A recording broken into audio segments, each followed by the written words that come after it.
Welcome to the Sweat. We are here. You are there. You can call her Susan if that makes you happy. I'm Emerson. What do we have on the menu tonight, young lady? Jessie, we'll get you set for a monumental Game 7 in the NHL tonight. Some NBA Finals advice ahead of Game 6 tomorrow. And where Reed and Jeff think some of the bigger names will finish in the U.S. Open, which tees off tomorrow. Indeed it does. But an 8-game slate, a main slate in Major League Baseball is where it's at. And according to Steve Buchanan's cheat sheet on the DK Playbook, it's full of, quote, potential fireworks. So we have him here along with two of his DK Live partners to chat about it, James McCool and Gary and Thorne. Chaser Fade is where it's at. Clash of the Titans tonight, Blue Jays and Orioles. A battle of the AL East, two worst teams. Yeah. But they do have the highest total on the slate at 10.5. So Chaser Fade that these two teams battle their way to an over, Steve. Yeah, I definitely think so, Susan. When you look at some of the, the pitchers that are going in this game here, I mean, look, David Hess, man, he's just not a homebody. He does not pitch well at home. 438 WOBA, 6.72 xFIP at Camden Yards. And then let's talk about our dude, Edwin Jackson. So first he's pitching, then he's not pitching, then he's coming in later today. Regardless, he's going to be in the game. Let's just take a look at some of his numbers since he's come into the major leagues. And the Blue Jays did us this favor and embraced us with his presence. He's pitched 19 2/3 innings, 8 home runs, 32 runs allowed, but only 26 earned. So come on, he hasn't been that bad. But his best stat has been his pinpoint control. He's only walked 8 guys, so at least he's got that going for him. But this is just an atrocity. There should be like 27 runs scored in this game. So obviously this is one of the best games to target, but it's also going to be extremely chalky. Garion, what do you think? I think the best quote of the week in regard to this game was when asked if Edwin Jackson was going to make this start on Wednesday, Charlie Montoya responded, "We don't have anyone else," which is one of the biggest endorsements of the MLB season so far. Still, I feel like we're so focused on the awful pitching in this game. Someone has to point out the awful offenses in this game. 10.5 runs, 10 runs, depending on where you're getting this, if it's been adjusted for the Derek Law starter news. It's still a lot of runs for two really bad teams. Like, we go back the last 30 days, these are two of the 5 teams in baseball who can't even muster a 300 on-base percentage as a team. I'm kind of inclined to sway the public here. I think I'm going to go under on this one. James, over or under? I have no problems taking the under on this game. I just don't. Look, both of these pitchers suck. It's true. Steve is right that David Hess is a trash can and Edwin Jackson is a bigger trash can. The thing to focus on here, though, is, like Gary said, both of these offenses are terrible. And 10.5 points is a lot of points for any teams to cover. This is a total that we would see when two decent teams go into cores. So, I like Camden Yards as an offensive park. I don't think that it's bad. But against two bad pitchers, the two bad teams are going to do worse. And the other thing that needs to be mentioned here is that David Hess is actually pretty good against lefties. And that's going to get him by somebody like Justin Smoke and by Radek Tellez. I don't think he's going to have problems with Cavan Biggio. I will say that Vlad Guerrero Jr. is going to hit a home run tonight, so put him in your lineups. But I don't think this game goes over. Hey, James, Ronald Acuna, 3 home runs, 10 RBI over his last 5 games with the Braves, and they are hosting the Pirates. So you can get plus 525 odds that this dude goes yard and the Braves win. So Chaser Fade, Acuna stays hot, connects for a tater, and leads Atlanta to its 6th straight victory.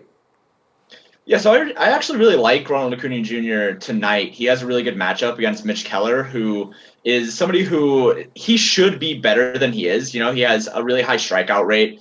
He plays around in the zone a lot, so that's going to lead to strikeouts. I think that he's going to continue to rack those up, but he does give up a lot of fly balls, and that's going to lead to a lot of home runs. The only problem here in terms of taking this bet with the win is that I think the Pirates are actually a better team than the public does, and I don't think that Mike Soroka is all that good. You look at Mike Soroka's stats, and a lot of the things that you see are, okay, well, he has a low Sierra, that's fine. But he also has a low strikeout rate, and he doesn't play around in the zone a lot. And I think people are going to stop chasing his pitches. This Pirates team is a little bit underrated. So I like the Ronald Acuna to hit a home run more than I like the Braves to win this game. So I can't say taking both. Okay, Garion, Acuna hits a home run, Atlanta wins, plus 525 odds on that. You like that, or you don't like that? I don't. And look, it's shooting fish in a barrel. It's easy to poke holes in a 5-1 bet, but I just look at Acuna's split so far this season, and he's been much, much better against left-handed pitching. Like his isolated power drops 150 points depending on the handedness of the opposing pitcher. I mean, SunTrust is a great home run park. It's been a fantastic home run park for right-handed hitters this season. I believe by Baseball Prospectus's metrics, it's a top 10 handedness home run park this season. So he's got that going in his favor, but I just think it's hard to predict that both of these things happen, especially the home run. And sort of back up what James was saying, Soroka's been good, but you start going through these game logs, he hasn't really faced anyone yet. He's had one of the easiest possible schedules you could draw as a National League pitcher. Granted, you could make the argument that continues tonight with the Pirates, who have not been good on offense, but they've been better lately. They've been a much better team since like midway through May. So I'm not really interested in this bet. Steve, DK Live's Julian Edlow off camera has told me he is chasing this. What are you going to do? Okay, well, I mean, I was never going to chase it to begin with, but now, like, you know, the Julian jinx just rides. Not exactly what I said. Listen, pal, you weren't even prepared for this segment, so just calm down. Actually, that doesn't matter anyways. I'm going to fade this one anyways. I mean, I have no problem with the Braves winning. I mean, the Pirates' bullpen has been one of the worst over the past 2 weeks. So even if Keller does okay in this spot, I think the Braves the offense is going to get to that bullpen. I don't like this for Acuna per se, because kind of like what Gary was saying, his numbers at home haven't been as good as they have been on the road or against lefties. If there's anything, you can just drop down a little bit to Freddie Freeman, who's plus 500 to hit a home run, and the Braves to win. That's a much better bet. You're only losing a little bit there in the odds, but Freeman has been hitting for power so much more at home than he has on the road, and he's facing a righty today. So I like the Freeman bet more. I like the Braves to win, but I'm going to fade the Acuna bet. Gary and Justin Verlander and the Astros are hosting the Brewers. Now, Verlander has the highest projected strikeout total tonight at 8.5. So chase your faith that the Brewers' bats will be swanging and missing and that Verlander is going to hit the over. Yeah, I'm going to chase this one. The only way I can see this going wrong, and it's viable, it's completely possible that the Brewers just beat Verlander up. They've been incredibly good, specifically their left-handed bats, at hitting right-handed pitching this season. Only the Dodgers have a better WRC plus than the Brewers' left-handed bats. But they've got 6 lefties in their lineup tonight, which, again, generally speaking, you would think is a good way to go after a right-handed pitcher. But Verlander has been amazing at striking out left-handed batters. Going back to the start of 2018, like it almost doesn't make sense because he throws his slider less to lefties than he does to righties, and that's historically been his best swing and miss pitch, but he struck out 38.6% of the lefties he's faced across what we now have as a season and a half long sample. I think that's enough for me to really back this thing up. So the Brewers, Craig Counsell might have almost done him a favor by putting like Ben Gamble in there tonight. It really plays to his strengths. So I'm gonna chase this one. Steve, what do you think? Yeah, look, the Brewers own the 8th highest K percentage in the league against righties, so we obviously have to like the chances there. But what worries me a bit is that Verlander has had trouble with home runs this season. If there's one thing the Brewers lineup does do well, is hit home runs. Granted, they're at Minute Maid Park, so it's not the best park to do that in. But, you know, we just saw what they did last night. I mean, they almost came back from a big deficit and big part of with home runs. So I think Verlander's going to be close. I mean, it's really hard to bet against Verlander. But even when you look at the numbers for Verlander, he's a pretty small favorite tonight. And that's usually not the case with Verlander. I mean, he was a 130 money line, the Astros tonight. That's almost unheard of when Verlander takes him out. He's usually 225, 250. So for that small odds on him taking them out, there's obviously something there that Vegas doesn't like. So obviously, I think he can get close to it. But again, the Brewers scare me a lot. I'm not too crazy about this start for Verlander overall. I'm not going to be using him, but I can obviously see the appeal with the strikeout upside he has. So that was like a kind of fade. So James, chase or fade? Yeah, it's kind of a hard situation because I do think that Verlander has the skills to get there. You know, he's got a 10.4 K per 9 over the last month. And like Garion said, he's really, really good at striking out lefties. But then bringing in Steve's point, he's also pretty bad about giving up home runs. He does have a high adjusted home run rate. So I think that the way that you have to look at this bet is if you think that the Astros are going to win, then I think that Verlander is going to pitch all the way through, and I think he has a great chance of hitting the over 8.5. If you think that he's going to give up a couple home runs, and not reach into the 7th inning, not reach into the 6th inning, then I think that it's worth it going to the other side of it and taking the Brewers here to win. I think that both bets are good. I think both bets have, equal chance to make it. But if you think that Verlander is going to make it through this game, he's going to hit 8.5 strikeouts. If you think not, then I think that the Brewers are going to win with some home runs. Guys, we're bringing on Matt LaMarca to help us with MLB Tears of Joy after a very entertaining Stanley Cup conversation with the Chris Wassel. Hey there, it's Brendan Glasheen, and with this DraftKings Fantasy Flash, we kind of have a clue how talented Kyler Murray is. Now we're starting to find out what type of leader 2019's number 1 overall pick is. At Cardinals OTAs last week, Larry Fitzgerald said Murray knows the offense for Arizona better than anyone. Murray wasn't shy to confirm Larry Fitz's wisdom at Tuesday's minicamp session. Is it true? I'd say obviously I'm more familiar with it. Coach Kingsbury obviously knows it the best. But yeah, obviously with Fitzgerald being a veteran and not having to come to every OTA and stuff like that, and me being there every day, studying every day, yes, I do know it better. But that's my job. The Oklahoma standout didn't dive into much detail about the particulars of the offense, but Murray admitted the offense puts people in space. It can also be very dangerous. This is exciting to hear for a receiver like Christian Kirk, who Kingsbury said has a good feel for the O at this point. The supporting cast, the other members, they have to love Murray's attitude. And while it's only June and it's only minicamp, a confident Kyler Murray is a great sign for the Cardinals.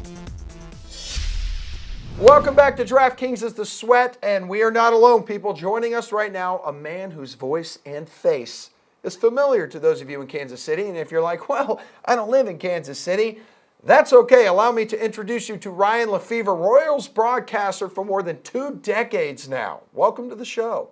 So you got to make the call when the Royals won the World Series in 2015. How long before the end of the clinching game did you have a call in mind for that final out? Well, I think as a younger broadcaster, I made the mistake in the past of scripting out what I wanted to say, not because I wanted to be clever, but I've just learned that big moments end up on highlight reels and they end up on documentaries, and I just didn't want to mess it up. So the later I got into my career, the more I just trusted to just say the basics. Don't say anything that's corny. Just say the basics, say it with some emotion, say something that they can use on a highlight reel. Yeah, and since that World Series, it hasn't been all peaches and cream. Kansas City missing the playoffs every year since going to back-to-back fall classics. You know this team better than most. What's missing right now? Well, truthfully, what's missing is some prospects that just didn't really pan out for the Royals. Now, the Royals don't win the World Series without prospects that help them actually win games and prospects that they are able to trade and bring in other players that made them better, like James Shields when he was here for a couple of years, and the trades that brought Alcides Escobar and Lorenzo Cain, the trades that brought Ben Zobrist and Johnny Cueto. So in going for it all, they depleted their farm system. Well, Ryan, your dad was a major league player and manager. So how young were you when you knew you wanted a career in baseball? Oh, gosh. Jessie was my whole family. I mean, my grandfather was a high school baseball coach in Southern California. My dad and his twin brother and their younger brother were all professionals. So I think if you were a Lefevre boy, whether you were taught verbally or not, I think it was just understood that you were going to play baseball. It was just a matter of whether you liked it when we got into high school and in college and wanted to, take it into professional baseball. And for me, I played at the University of Minnesota, was drafted by the Cleveland Indians, and 2 weeks into my professional career, I realized this isn't what I wanted to do anymore. And I had a great time playing in college, but it was time to move on to something else. So it kind of feels like you always known you wanted to be a broadcaster. Or maybe did you consider being a manager, maybe coaching? Yeah. Emerson, I really didn't know exactly what I wanted to do in broadcasting. I just thought it would be fun. And who knows, maybe I could get a few dates if I was on television. My motivations were simply doing something that I thought I would enjoy and would get some exposure because of it. And then as I started as an intern and really learned the business, at first I thought I wanted to be an anchor. Then I thought I might want to be a talk show host. And then just over time, I realized that maybe play-by-play would be the best thing for my personality. But that was really something that probably evolved in my college years when I started doing internships and working at the college station. You replaced Fred White in the Royals broadcast booth. How hard was it to win over the Royals fans? Yeah, that was very challenging, and I was prepared for it. Denny Matthews and Fred White, I mean, they were Fred and Denny and Fred for over 25 years when the Royals were winning divisions and going to the World Series from the mid-'70s to the mid-'80s. And then all of a sudden, Fred White is let go, and here's this 28-year-old kid who had been broadcasting for the Minnesota Twins for 4 years. I had no ties to the area at all. I knew it was going to be difficult, but Kansas Cityans were very fair with me. They were kind of stuck with me, but they gave me a shot, and I kind of hung in there with them through a lot of 90-loss seasons and 100-loss seasons.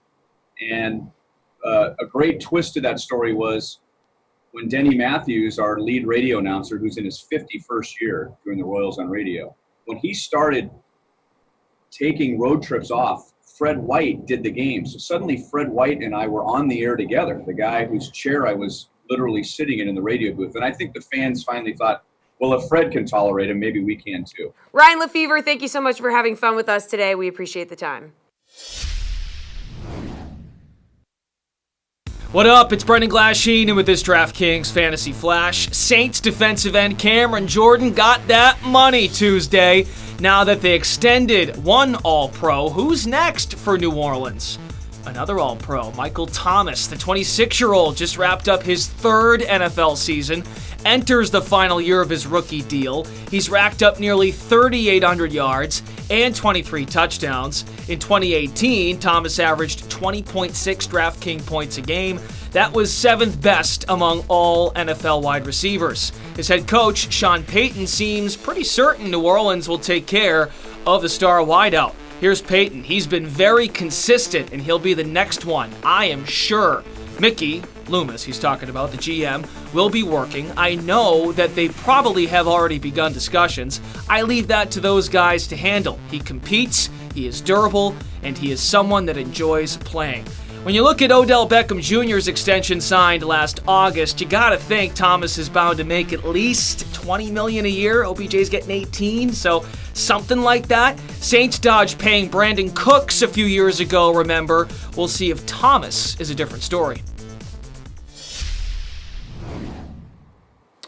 We have got another series you might be interested in. That would be Warriors and Raptors, Game 6, going down tomorrow night in the Bay Area. And here to get us ready, DK Live's Julian Edlow and RotoWire's Nick Whalen. Diving right into NBA pick and roll, we give you two options from Game 6, and you pick one and you roll off the other. So Game 6 has a total of 212. Now the first three games went over that total, and the last two went under. So you can get minus 112 on the over or minus 109 on the under. Jules, which one do you like? I'm leaning under here, and part of it is because just look how this series started. I feel like this game is more in that realm. We now know for sure that Kevin Durant is out, as we knew he would be for the start of this series. The Warriors are pretty banged up, but their backs are against the wall in this elimination game. We saw the Raptors really tighten up down the stretch, blowing that lead in Game 5. I just think this is going to be a kind of grind it out. The Warriors have the scorers, obviously. The Raptors have Kawhi. But this just has the feeling of a game where the Raptors could get a little bit tense on the road. The Warriors are relying on their last scoring options in Steph and Clay. I think this one is going to go under. Nick, what do you think? Over or under 212? Yeah, and there's not a ton of value here either way, but I'm with Julian. I'll go under. I mean, the longer these final series go on year after year, you tend to see more defensive battles in Games 5 and 6 and certainly 7 as these teams figure each other out. So Game 5, if you look at that, just barely hit the under at 211 points. And a big part of the reason it even got that high was the Warriors put up 34 points in the first quarter. Of course, Kevin Durant played most of that quarter, did most of his damage in that first quarter. Once KD went down, we kind of saw the Warriors offense revert to what we've seen for most of this series. They had scored 44 total points in the second half of Game 5, 22 in each quarter. I think Toronto's going to put the clamps on them again in the half court, and it's going to be up to Steph and Clay to kind of single-handedly carry this offense, which, worked really well 3 or 4 years ago, but Toronto's a really, really good defensive team, and I think this is going to end up being one of the lower scoring games of the entire series. So, guys, leading scorer in this series has either been Kawhi or Curry in every game. Nick, you can get Kawhi at plus 125 to lead the way, or Curry at minus 125. So who you got? I think Kawhi has a pretty big game in Game 6 after being really passive on Monday night for most of that game. Of course, he had that big run in the fourth quarter, but before that, it did seem like he was kind of picking his spots. But that said, I think I have to lean Curry for the actual highest score in the game. I think Kawhi probably gets to low to mid 30s, but for Golden State to have a chance in this game, they might need 35 or 40 or 45 even out of Steph Curry. He's played really well in this series when he's well rested. He gets 2 full days off heading into Game 6. His worst game of the series by far came when he only had 1 day off. So we're back to square one with this Warriors team. We know for sure Kevin Durant won't be a factor whatsoever. Steph is back to being the man. And of course, that means more attention defensively. But this is the last game in Oracle history, and everything is on the line for Golden State. I think Curry takes a ton of shots, takes a lot of tough shots, but we've seen him make those in the past. And again, I think he gets to 35 to 40 tomorrow night. All right, Jules, which bet do you like the most? Yeah, if I'm Golden State here, there is no way I am letting Kawhi Leonard beat me. And Kawhi had that kind of mini hot streak down the stretch in the last game. But just focus on the last play of the game. What did Golden State do? They ran right up to Kawhi and doubled him and made him get the ball out. I'm looking at that play in particular and using that as like my entire defensive game plan in Game 6. That's part of the reason that I like the under, and that's part of the reason that I'm not betting Kawhi here. If I'm picking between the two, I'm going with Steph. He has to go all out at this game in Oracle. He got, better shots than we've seen all series against Fred VanVleet in Game 5, so maybe the Warriors offense found something there. Obviously, some of that early had to do with Durant playing, but he was still able to get some decent shots off late in that game.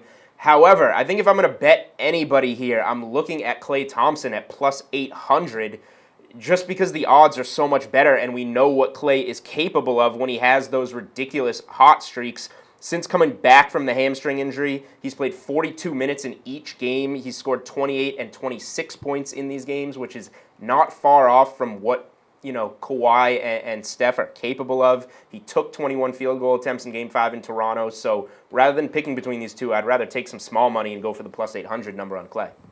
Well, we're just going to put you on the spot and ask you to tell us who you think will win with the spread, of course. Julian, Toronto or Golden State as 2.5-point favorites at home.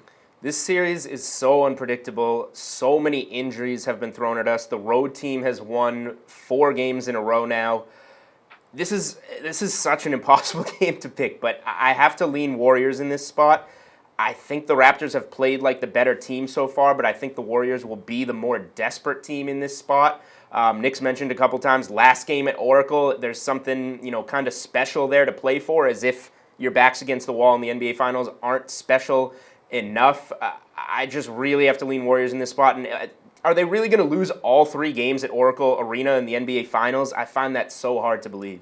Nick, hard to predict. What do you think? I think they're going to do it. I think they're going to find a way to lose 3 home games in an NBA Finals, something I think no one ever thought would happen. But they've really struggled at home. They've been a much better team on the road throughout these playoffs.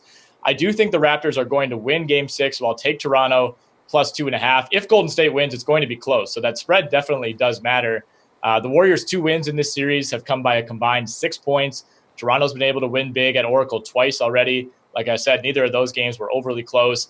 The Raptors are healthy. They're the better team right now. They're the deeper team. I think there's still, and I'm guilty of this as well, there's still this need to hold on to the Warriors just because of what they've done the last few years. But when Kevin Durant is not in the lineup, the Raptors are the superior team.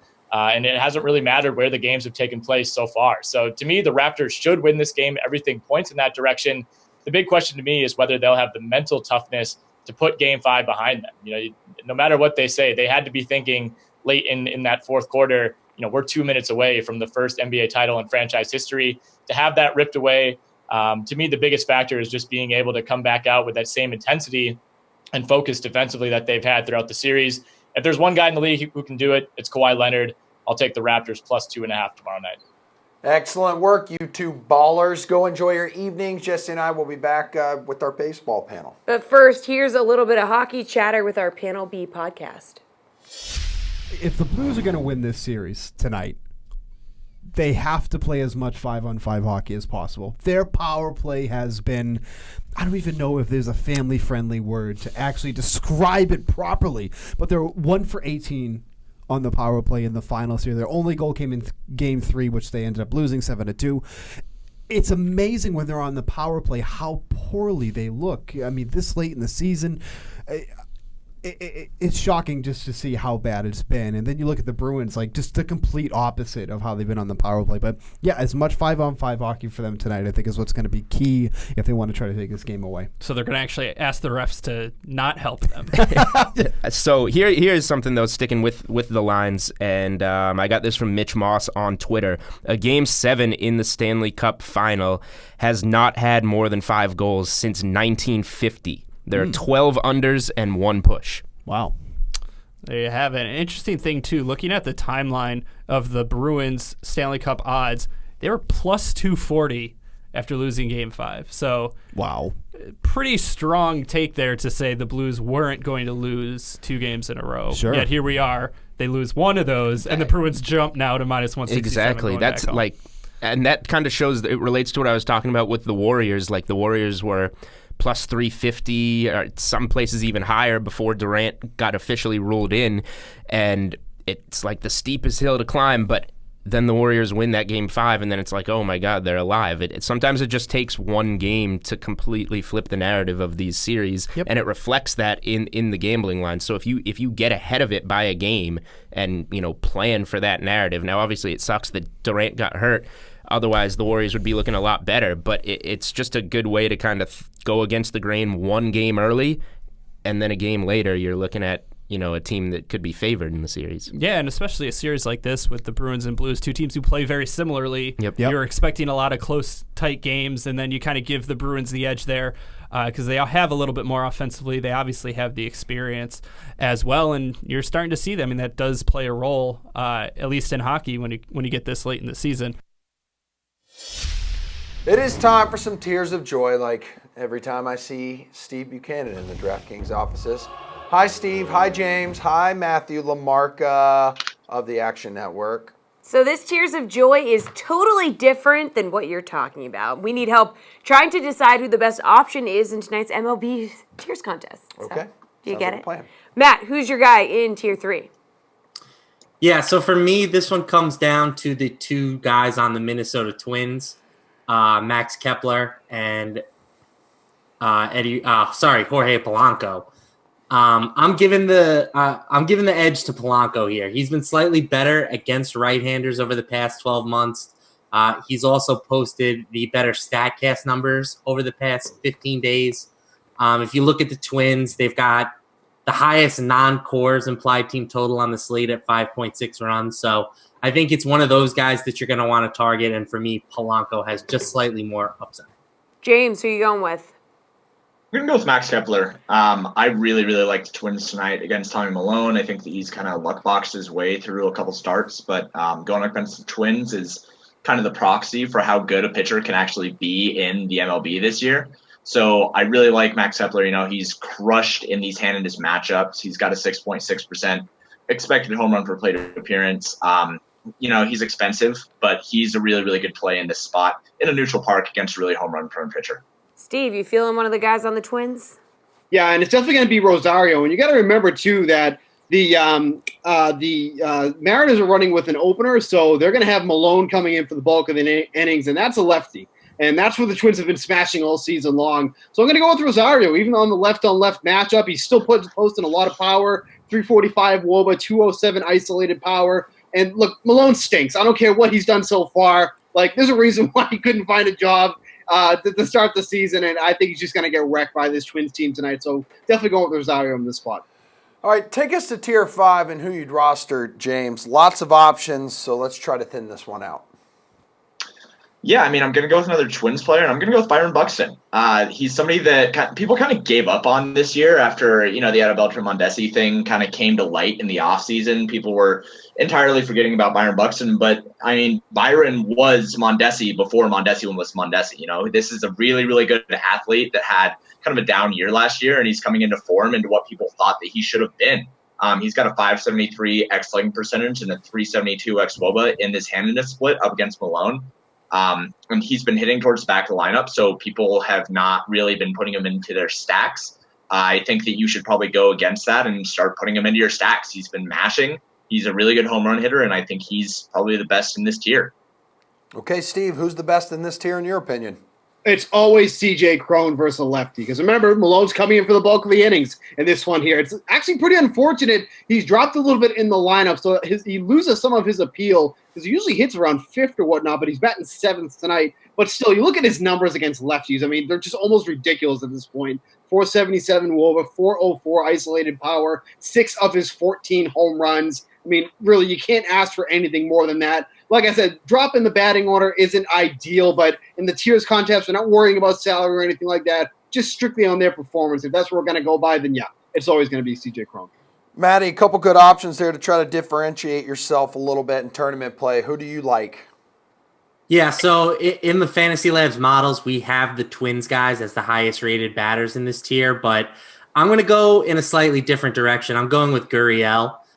He has one of the best possible matchups today versus David Hess. If you look at Hess, he's pitched to a 7.08 ERA this season, and in particular, he has been dominated by right-handed batters. 421 WOBA and a 701 slugging percentage. Gurriel, better spot in the lineup than the Twins guys. He's going to be batting third, which I think is a nice advantage. You get more upside for extra at-bats. And he's hit the ball well over the past 15 days. Solid StatCast marks there. So I think that Gurriel has a nice upside here, and he could be a little bit underlooked. Now to the tier of the working man, tier 6. Take us home, Steve. Yeah, it's going to be David Peralta for me here. I mean, if you're going to go against Zach Eflin, the way to do that is with the left-handed bats on the Diamondbacks, and they got plenty of them near the top of the order there. 361 WOBA, 5.71 xFIP against lefties at Citizens Bank Park. And then Peralta's just been raking on the road, 406 WOBA, 279 isolated power with 4 of his 9 home runs against righties. Again, I think this is a really good spot for the Diamondbacks. Consistently for the Diamondbacks as of late, they've just been absolutely smashing the ball. Peralta hitting near the top of the lineup too as well. Definitely going to be Peralta. Matt, who do you like in tier 6? So, yeah, Fantasy Labs has Jonathan VR in this one, and it's really not very close in terms of projections. If you look at VR, he's a switch hitter, but he's fared much better as a left-handed batter over the past 12 months. He's a threat with the bat and on the base paths. And sometimes speed can be a little bit overlooked in DFS, but stealing a bag or two has just as much upside as going yard. And VR is one of the better base stealers in the league. So I like VR here. This Orioles and Blue Jays game, I think, could be a sneaky shootout spot tonight. James, tier 6. Who's it going to be? The spot isn't going to be sneaky, but I really do like Villar as well. My pick's actually going to be Pedro Severino. As much as I like VR, he doesn't have as much home run power as Pedro Severino does. And in that same matchup, I think that you can get a slight discount. It's $300 less, but you can get a slight discount on somebody who I think has much better event upside. It's more of a GPP play than it is a cash play. I'm not going to be focusing so much on high-priced catchers and cash. But in GPPs, I think putting Pedro Severino into your Orioles stack might help you differentiate a little bit since people don't want to pay that price for a catcher. And the matchup is just fantastic up against the person with the highest expected home run rate on the slate. We've got Dad of the Year Jeff Ulrich and the Happy Hawaiian Reed T. Fowler here to help us with U.S. Open picks coming up. The Pat Mayo experience, though, is going to get us a little warmed up for the guys who can roll a good meatball right now. Let's talk Snedeker. I project Snedeker to be the highest owned player in the Millionaire Maker, $7,500, Rick. I know you like him. I think we all like him, but I can see myself fading him. Yeah, I think when we talk good chalk, bad chalk, for only $7,500, some of these other guys in this range I wouldn't touch when you go a little bit further down below Snedeker. So to get him at 7,500 with the type of history that he has, coming in off of the fourth place at the RBC Canadian, knowing that he's one of the best around the green players on the planet. I know that he can putt the lights out. He's competed in U.S. Opens year after year. It just seems like if there's a spot for good chalk to eat, this is it. I can take stands on Kuchar or guys that are going to be chalk in other spots, but this is the situation that I'm probably just going to eat it and live and die with Brandt. So I have Brandt projected right now at 21% ownership. Shane Lowry, who is an equivalent price, is projected in the double digits as well, Ben. Are people just completely overlooking Ian Poulter at the same price, who should theoretically set up just as well? There's no doubt. I think you have a couple options here besides, Sneds I have no knock on him. It's just the ownership. How often are Kuchar and Snedeker going to appear in the same lineup? Quite often. If you start there, that's okay, but you better have some plan with your other 4 golfers. Like we've talked about this for each major. You got to be unique with your 6 golfers, not with every individual golfer, obviously. So there's nothing wrong with that, but just keep that in mind. You have Poulter. Dare I say, I know he's playing really bad, but Kevin Kisner, I think this is a good setup for him. Obviously, keep it straight, lean on the putting. Maybe he can get hot, show some form. My man Fitzy is there. There are some options if you'd want to get away from the massive chalk. So I have Griot and Kisner and JB Holmes all as cross-offs for me because the around the green has just been abysmal, and that's both short-term and long-term, that I have no faith that they can get it up and down and scramble out of it. The same thing happened with Stenson. Same thing happened with Sergio. That's how they're getting the X's. I got to figure out ways to whittle down my player pool at some point. But Poulter's the one I keep coming back to. Like, the form isn't quite there, but skill set wise, almost like you talk about with Kisner, that I just think this course, Rick, sets up for Ian Poulter really well.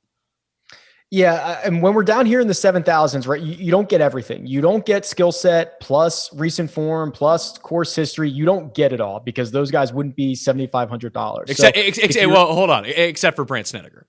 Except for Brandt Snedeker, of course, which is why he's going to be in every single lineup.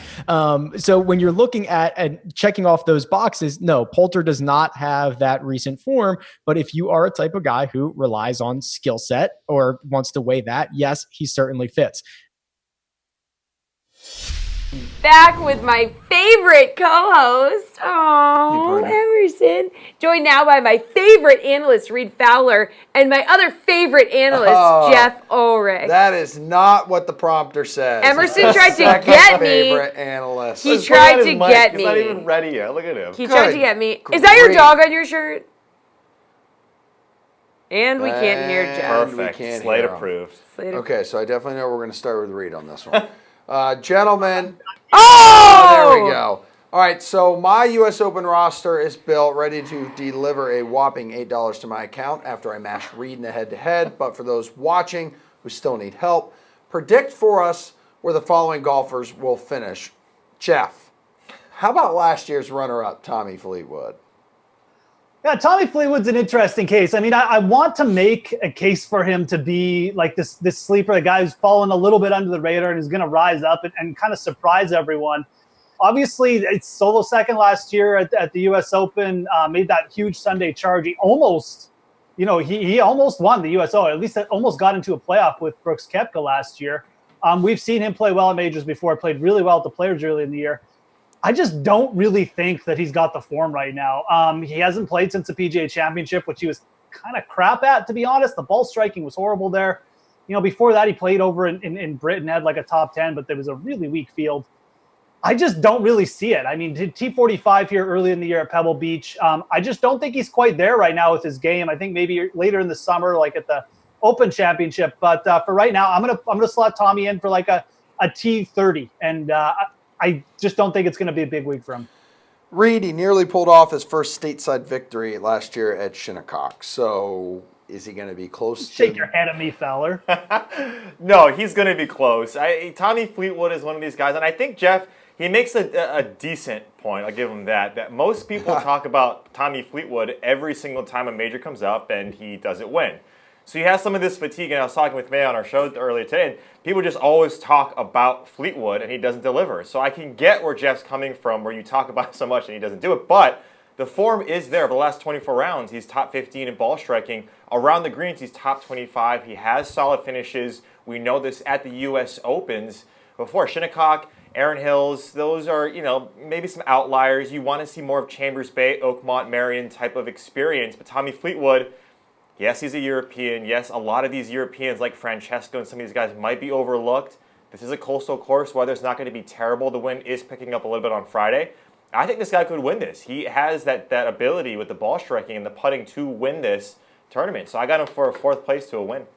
Reed, Phil Mickelson. He missed the cut at Memorial, but he's won 5 times at Pebble Beach. Where does he finish? Needs that career Grand Slam, Reed. Yeah, he Jeff's needs boy. this. This is Jeff's boy. He loves Phil Mickelson. He's the one old guy that I'm not on. I got him at a 45th place. Thanks, Emerson, for looking over here. It's hard to really predict, especially with what we saw from Phil at Winged Foot in 06, where the U.S. Open just doesn't set up for his type of game. Yes, it's at Pebble. Yes, he won the Pro-Am. But if you listen to Rory today at his presser, it's going to play completely different. Rory is hitting drives where he thinks it's in the middle of the fairway. And because the fairways are so thin, it's 10 yards into the rough. And with Phil, that's what you worry about. Even if he clubs down, that's what you worry about. And this thick rough, the around the greens, that's what can save Phil. Honestly, the putting in the around the greens can save him where he can't get a top finish. But I think he's just going to be exhausted. So I got him for a 45th. Jeff, he's the only old guy that Reed's not on. What do you think of Phil Mickelson?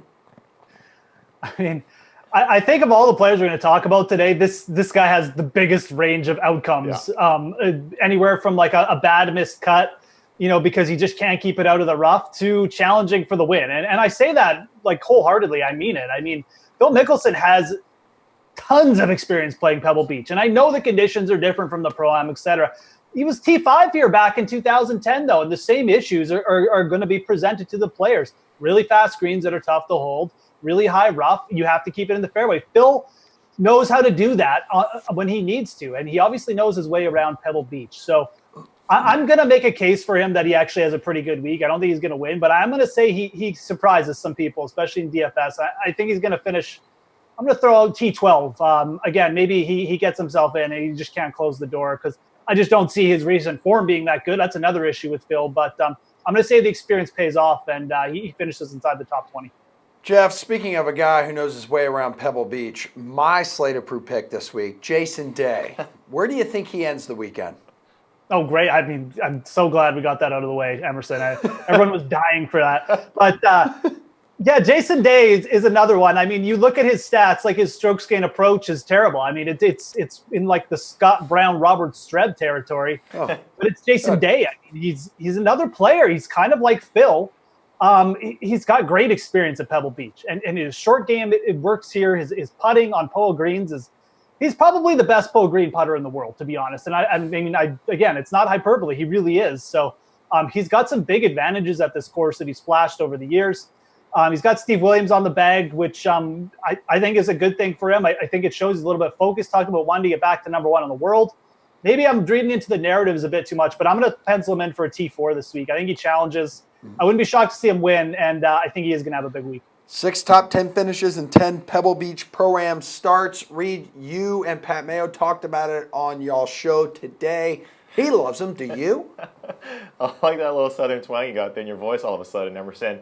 I'd like to say no and disagree with both Jeff and Emerson with every fiber in my body, but I agree with these guys. I think Jason Day, when you look at what he can do, and clearly he can make it to the number one spot in the world, Jeff's exactly right. Reading the tea leaves with the Stevie Williams, I mean, you kind of have to throw stats out the window in current form with Jason Day so far because his around the green game and even his putting to an extent aren't that great. And his ball striking and his approach, that's what scared us a lot at the PGA, at the Masters.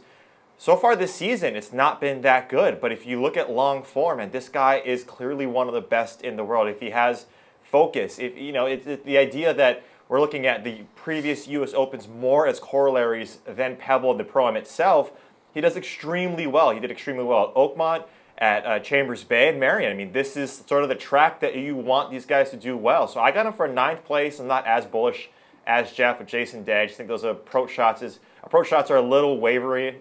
They waver a little bit. But if you get them at that 150 to 175 proximity, I mean, Jason Day is one of the best to be at that range.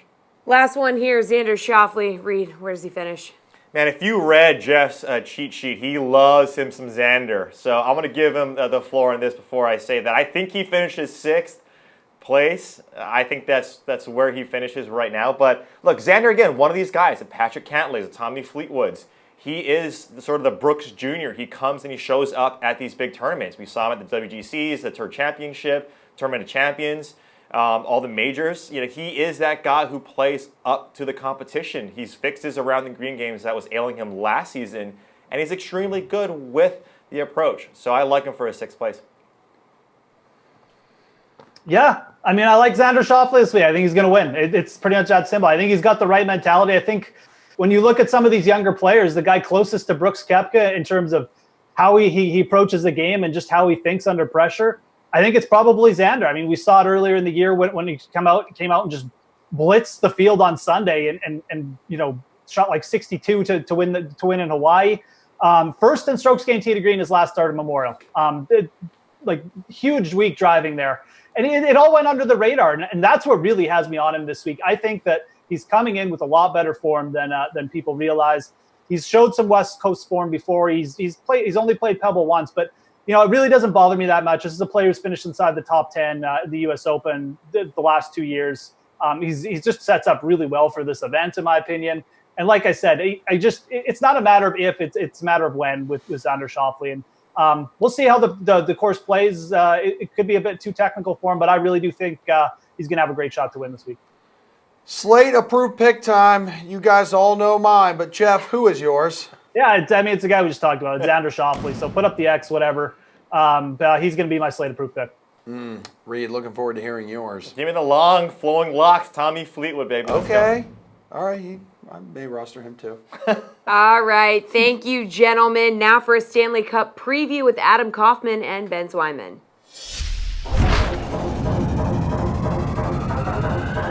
Bruins have been in the Stanley Cup final 20 times. If you can believe it, though, Ben Zwyman, this is the first time that they have ever hosted a Game 7 in the championship round. We know they forced the winner-take-all game after taking Game 6 in St. Louis, so who you got and why? I like the Bruins in this game, especially after what they showed in Game 6. I mean, they got the offense going again, which was good to see. Zdeno Chara looked really good in Game 6. He skated over 22 minutes, had that last goal to make it 5-1. But yeah, Tuukka Rask was lights out, 28 saves on 29 shots.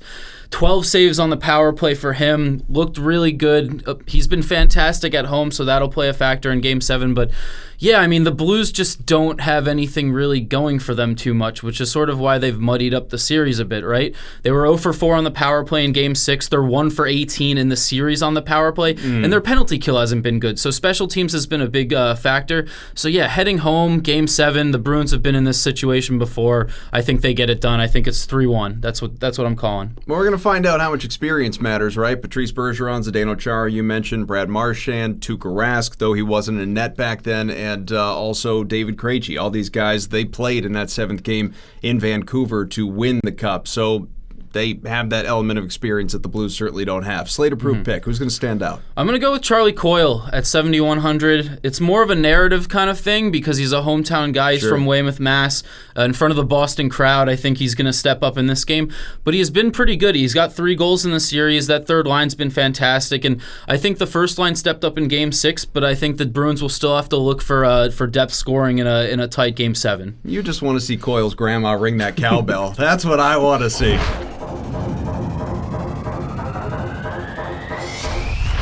Brendan Glasheen here with your DraftKings Fantasy Flash. Corey Seager can't catch a damn break. The Dodgers shortstop pulled up lame rounding third base, attempting to score during Tuesday's 9th inning against the Angels. Team fears Seager has a grade 2 strain in his left hamstring. Ouch. This is the same player who underwent Tommy John surgery 26 games into 2018. Seager had an arthroscopic procedure performed on his hip last August. Now it's the hamstring, 67 games in. sucks. Having a good bounce back year two, 7.7 DK points a game for you DFSers. You have a clue. The two-time All-Star at just 25 years old has an MRI Wednesday.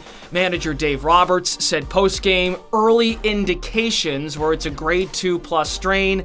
Dodgers are off Wednesday, so they've got some time, I guess, to regroup, but make no mistake about it, the National League's best team takes a major hit with this injury. Good thing LA's the NL's best by a wide margin, plus has a 9-game lead in the NL West. Oakley Doakley, we're going to wrap up this shindig with Bukes, Thorne, and LaMarca here for Put Up Your Bukes. Yes, it's Steve's world, people. We are just living in it. So Steve hooks us up with some of his sneaky favorite plays of the night with DK point projections, of course, with Garion and Action Matt telling him why he's wrong, which doesn't actually happen too often. So Steve, your first Buke, please. Well, when I saw that Matt was going to be on this segment, I was so disappointed that Clayton Kershaw wasn't pitching tonight. I couldn't talk about his boy, so we'll have to try to set that up where Clayton Frostshot pitches, and then we'll talk about him. Have the Dodgers lost yet with him on the mound this year? Oh, here he goes. Gary, and I don't know if you know about this, but he loves Clayton Kershaw. It's like his dude or something. I don't know. I'm not going to get in between you guys. If I learned anything from the you and Julian spats, I'm just going to stay here silently and mind my own business. I like Gary. He's a good guy. He's a smart guy. All right, so we'll talk about tonight here. We'll talk about 3 guys that I'm looking for tonight. Marwin Gonzalez is one of them for 12 DK fantasy points. Through the month of June, we're only 12 days in, but he's been absolutely crushing it at the plate. He's got off to a really slow start to the year, but through the month of June, 2 home runs already, 4 doubles, 5 RBI. He's been really, really good at home against lefties, 391 WOBA, and a Stone Cold Steve Austin 316 isolated power. Look, like I said, we're kind of looking at the guy who's going to be coming in for the majority of the game, which is Tommy Milone. They have a righty to open the game, but probably no more than an inning 2 at the max. So Malone's going to take the majority of the innings here. So I think Gonzalez, who really is kind of a guy who's forgotten about in the twin stacks, that lower part of the order has been doing a lot of damage. So Gonzalez is one of the guys I'm looking at a lot, and he's really cheap tonight too as well, 3,800. Matt, Gonzalez, 12 DK fantasy points. What do you think? First off, I would just like to call Steve Buchanan a coward for not sending me these picks in advance so I could prepare properly. That's not my job. That is not my job. Oh. You can talk to the people in the back. That's not my job. Did you send them to them? Yeah. And then that's not, first of all, that's not my problem. If this is your way of saying you're unprepared, then that's fine. You can just bullet Julie and say you're not prepared. Go ahead. This is going to be a train wreck. I'm supposed to prepare for every friggin' player on the baseball slate. I'll do my best. Yeah, look at Fantasy Labs. That's your go-to. Go ahead. What does Fantasy Labs say? Well, they do employ me. So Marwin Gonzalez, I actually think it's tough to argue against him tonight. I mean, we've been all over the Twins so far on this show. And the last time I checked, Marwin Gonzalez still plays for the Twins. They have an implied team total of 5.9 runs at the moment, and he's batting 6th at 3,800. His StatCast data from his past 15 games is good. So, yeah, it's hard to avoid him. I do think that as far as cheap players go, he's not going to surprise anyone tonight. He's going to be pretty highly regarded, but, certainly there's a lot to like about him. Thank you, Matt. Garion, not bad, Matt. Not bad. Yeah, I would say that my knock here is just that Steve didn't, go full out and say he's gonna have 14 points. Let's say he's gonna hit home run. Like, it's fly ball prone Tommy Milone time, guys. It's Tommy Milone is so bad. He's so bad. He should not be pitching in Major League Baseball right now. And Marwin Gonzalez, this is flip-flop throughout the course of his career, but at least the last couple seasons, he's preferred hitting right-handed as opposed to left-handed. That's really played out across his stats so far this season. Yeah, I just think that I would really take a stand here and say he hits a home run because he's going to hit a fly ball or two off of Tommy Milone. So as much as target field favors left-handed batters as opposed to right-handed batters, I think Gonzalez's splits make up for that. Steven, your second Buke, only $3,500. All right, so this one's going to be Tony Kemp. So if Matt wants to, type away and look up Tony Kemp, you have a couple seconds. I'm going to go to Gary and next also to give Matt a little Perfect. He should be very well prepared. But I have Tony Kemp for 10 TK fantasy points. He's going to be facing Brandon Woodruff, who has had some issues against lefties. 337 overall, 5 of his 8 home runs. And I was actually surprised by the power that Kemp has had at Minute Maid Park. He's got a 236 isolated power with a 397 WOBA. I was genuinely shocked at how good his numbers were at home at Minute Maid Park in this matchup. So it made me like him even more. And then again, somebody lower in the order in the Astros lineup, probably not going to have very high ownership, 3,500. You're going to have to get some of these low-priced bats in if you're looking at Verlander, Soroka, and any of these guys tonight. So, yeah, I think Kemp's actually a really good place tonight. All right, Gary, and what do you think about 10 DK fantasy points, that projection from Steven? I'm not really crazy about Kemp. I sort of understand the thought process, although my sort of conundrum with Woodruff tonight is he bad against lefties or is he just so good against righties? His averageness against lefties seems like he's bad. Like, he's dominated right-handed bats. He has given up a better quality of contact. He's given up a higher WOBA, a significantly higher WOBA than left-handed bats, but it's still in the mid-330s. It's not like he's getting rocked by lefties. So am I at the point where I want to reach down and use like a below-average left-handed bat batting 7th in Houston's lineup? Probably not. And then you look around at the second base position if you want to use him at second, and you probably do. Biggio's batting leadoff at 3.8. Vargas is batting second in Arizona's order against Zach Eflin as a left-handed bat at 3.8. You've got Cesar Hernandez batting leadoff for the Phillies against Merrill Kelly. I just think there's better places to go in higher upside premium lineup spots. Matt, you've had about 2.5 minutes to prepare. So are you picking up what Steve is putting down here for Tony Kemp? You know, I don't hate it. There are certainly better options available. I mean, Biggio in particular stands out to me, but he's 3,500. He's batting 7th in the lineup. The Astros are implied for 4.1 runs. Like, that's a pretty mediocre spot. But the numbers that Steve brings up of Kemp's performance against right-handed pitching this year, it's not bad. I mean, he's not as bad of a hitter as you typically see from a $3,500 number 7 hitter in the lineup. So if you're really hurting, I guess 3,500 seems fair for him. He will definitely not command a lot of ownership. You know, I kind of knocked Steve from Marwin Gonzalez, you know, calling him a Buke under the radar play. Like, no, he's going to be highly owned, but Kemp will not fit that description. So, yeah, for GPPs, he probably has more upside than your typical $3,500 player. Steven, we know you have a third and final Buke for us, so who is it? And give us that point projection. Just a quick rebuttal. Matt also said that the Orioles-Blue Jays game might be a sneaky shootout tonight. Okay, and what planet is that a sneaky shootout? Don't even respond because I got to get to my third pick, but that's my rebuttal. It's going to be Nick Williams for 7 DK fantasy points. I think this is his first start in about 3 months. Williams just doesn't start anymore. But he's 2,900 tonight, and he's facing Merrill Kelly, who's just been so bad on the road. I mean, his you look at his numbers, it's so vastly different from what it is at home. And look, Williams was somebody who, when he was starting last season, had a 350 WOBA and a 224 isolated power at home against righties. So, again, if you're hurting for someone in the outfield, if you want to save some dollars here, I think Williams makes a lot of sense here. He's batting 7th, again, somebody lower in the order, but he doesn't have to do much to kind of recoup what you're paying for him here. So I think Williams is actually a really good play. He's definitely not going to command the ownership. So, again, I think Williams is in a good spot. Okay, so, Matt, are you prepared for this one? Yeah, I'm prepared. 7 points? That's your projection? 7 points? Yeah, because he's not that great. What am I going to project him for 14? Then you go, 14? How can you project him for 14? You can't win here. I'm trying to save the people some money. So make your point. My point is that if he's going to score 7 points, he's not going to be. He shouldn't be in your lineup. He's 2,900. I don't care. Oh, okay. Win a GPP with a 7-point player in your lineup. It's not happening. So, you know, it's Nick Williams. He hasn't played. Merrill Kelly has actually been better against left-handers than right-handers this season. So, I just don't see it.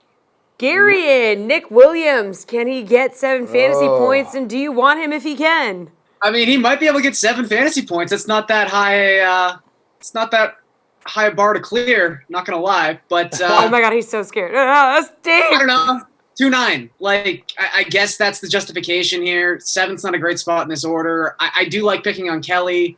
His numbers on the road are awful, and that's even including a Sugar Puff matchup in his last start at Rogers Center, which improved his numbers. So they were even worse 5 days ago.